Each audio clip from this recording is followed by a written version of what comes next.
What do you do if your previous movie made over $1 billion at the theaters? Well, you lay low for several years and try to come up with an anime, or at least this is what you do if you're Gareth Edwards. You're probably watching this video because you saw The Creator on Hulu and have more questions than the movie has answers. I know this because no one watched it in theaters. Your basic plot is the US military in the future has gone to war with the AI. There are these robot androids, they're called simulants, because we have to have our own new vocab word. That's how you put your stamp on Sci-Fi. Denzel Washington's son plays Joshua. He's with the US Army, but he is deep undercover, hanging out with the AI sympathizers in Asia. But a wayward strike results in the loss of his beloved wife and unborn child years later. And we're totally doing the robotic limb thing a la Virtuosity, except among many other things, our film forgets that our protagonist has cybernetic implants because nothing will come of this. Well, lo and behold, Joshua is sent to go back to Asia to stop Alpha, a weapon that can bring down Nomad. It's billed as an orbital defense system, except sometimes it's in the atmosphere when the shot looks good.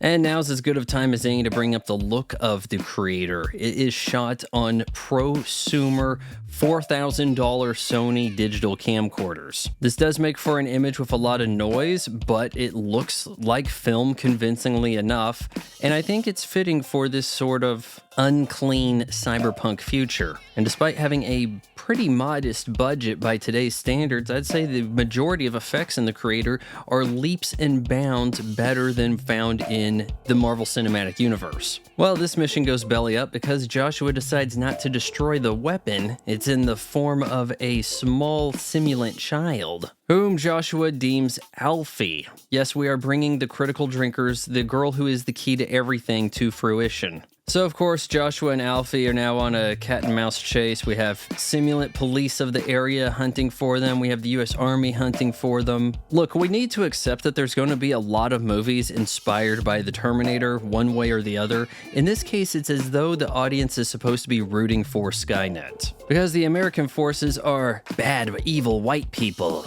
Oh yeah, we're going to interrogate the small child by holding a gun to a dog. Hey, we got to get past this facial recognition, so cut off the scientist's face. But if we're going to further rip off James Cameron, it's weird that our character development is happening off camera. This is a guy who we never saw bond with the simulants and gain their trust. Joshua's sudden turn on the American military is inferred. You'll also notice chapter cards with this Japanese stamp in the bottom corner. Why is that in our American film? Oh, I'll tell you. It's because Gareth Edwards saw some anime movies when he was a kid on the Sci-Fi Channel's Saturday anime programming block and decided to copy that. Despite a trailer that shows a lot of promise, you would be dumbfounded as to how shockingly stupid The Creator becomes as it goes along. Because in today's movie making, we introduce plot points faster than the audience can discern that they don't make any sense. Within the span of a minute, we get two exchanges that really destroy the credulity of this story. Joshua takes Alfie to a guy he knows, who has a look at her, tries to figure out what this is all about, and in just glancing at her inner ear canal pass-through port, determines that Alfie is beyond anything he's ever seen and can destroy the world within a week. Alfie, our android child, is then sent upstairs to go have ice cream. How about ice cream?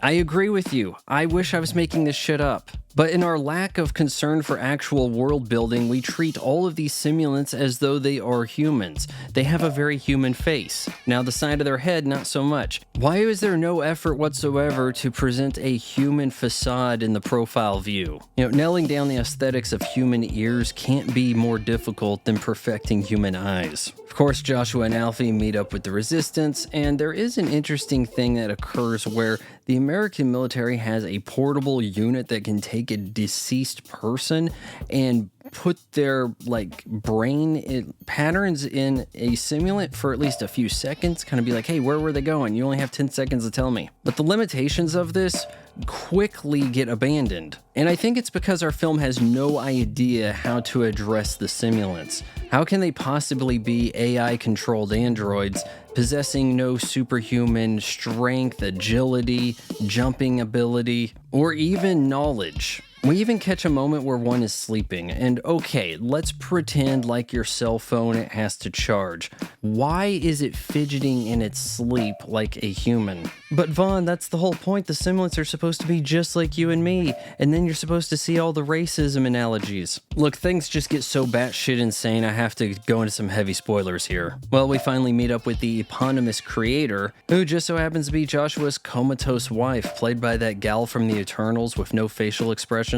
Oh, but we can download her brain for use later in the film, making death fairly irrelevant in this movie, though not addressed. But yeah, the army eventually captures Joshua and Alfie, but Joshua, despite clearly having turned, Joshua is giving otherworldly leeway and clearance. So much so, he is able to escape with Alfie to Nomad in space. Now look, I'm willing to say the rules of gravity don't apply in our sci-fi film, but how come the escape pod bay happens to house a killer spider robot? Of course, the explanation is exciting set piece.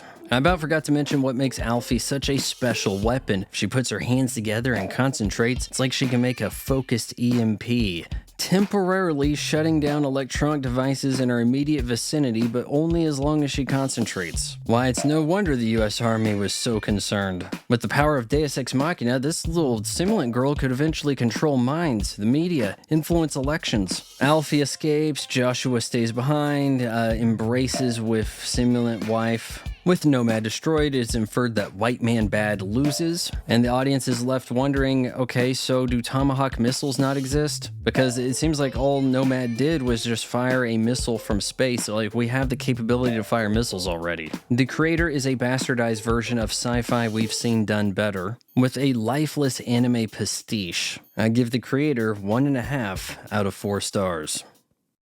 Hey, it's Vaughn's mom again, so I just wanted to remind you that instead of buying Vaughn's weird pictures online in various states of undress, you can just bookmark his Amazon affiliate link, and then when you shop Throw It on Amazon, he gets a few pennies here and there.